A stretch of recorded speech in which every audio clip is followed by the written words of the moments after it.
안녕하세요. 경제적, 육체적 어려움으로 힘든 분들에게 정확한 정보를 제공하여 희망적인 결과를 만들어드리는 산재 가이드입니다. 산재는 단순히 다쳤다고 해서 자동으로 인정되는 것이 아닙니다. 사고가 발생한 이후 어떻게 준비하느냐가 결과를 좌우합니다. 기본적인 흐름은 사고 발생 신청 준비 접수 및 심사 순으로 진행되는데, 이 중에서도 가장 중요한 단계는 바로 준비 과정입니다. 이 단계에서 얼마나 체계적으로 자료를 모으느냐에 따라 승인 여부가 크게 달라질 수 있습니다. 가장 먼저 확인해야 할 것은 업무와의 관련성입니다. 내가 다친 이유가 업무 때문이라는 점을 스스로 입증해야 합니다. 이때 중요한 것은 기억에 의존하는 것이 아니라 사고 당시 상황을 구체적으로 기록해두는 것입니다. 언제, 어디서, 어떤 일을 하다가 다쳤는지 명확하게 정리해두는 것이 필요합니다. 다음으로는 산재 적용 대상인지 확인하는 과정이 필요합니다. 일반 근로자가 아닌 경우에는 적용 여부가 달라질 수 있기 때문에 사전에 관련 기관이나 전문가를 통해 확인하는 것이 안전합니다. 이 부분을 놓치고 진행했다가 시간만 낭비하는 경우도 적지 않습니다. 또 하나 중요한 것은 의료 기록입니다. 처음 병원을 방문했을 때의 기록이 매우 중요한 역할을 합니다. 진단서에는 단순한 병명뿐 아니라 가능하다면 업무와의 관련성에 대한 소견이 포함되어 있는 것이 좋습니다.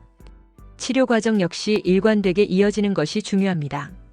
서류 준비 단계에서는 기본 신청서 외에도 사고 경위를 정리한 문서를 꼼꼼하게 작성하시는 것이 도움이 됩니다. 특히 사고 당시 상황을 구체적으로 작성한 경위서는 심사 과정에서 큰 영향을 줄 수 있습니다. 단순히 일하다 다쳤다가 아니라 어떤 작업 중 어떤 방식으로 사고가 발생했는지를 상세히 적어야 합니다. 승인 확률을 높이기 위해서는 몇 가지 실무적인 부분도 신경 쓰셔야 합니다. 우선 치료 병원을 자주 바꾸기보다는 한 곳에서 꾸준히 치료를 이어가는 것이 기록의 신뢰성을 높이는 데 도움이 됩니다. 또한 사고 직후에는 현장 사진이나 목격자 진술, CCTV 등 가능한 증거를 최대한 빠르게 확보하는 것이 중요합니다. 시간이 지나면 확보 자체가 어려워지기 때문입니다. 마지막으로 많은 분들이 놓치는 부분이 바로 내용의 일관성입니다. 신청서, 진단서, 경위서의 내용이 서로 다르면 심사 과정에서 의심을 받을 수 있습니다.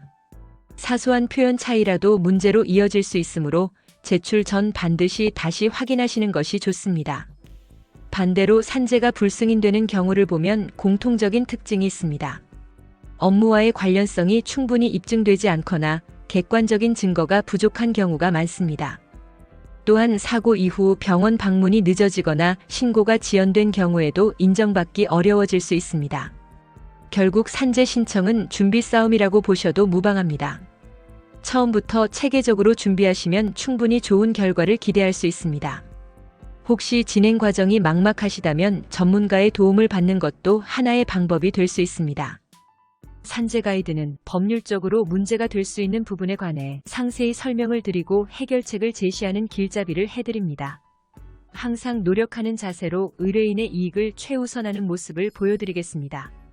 그 밖에 더 많은 정보는 네이버 산재 가이드 카페로 오시면 확인하실 수 있습니다. 내용이 마음에 드셨다면 구독과 좋아요, 알림 설정 부탁드립니다.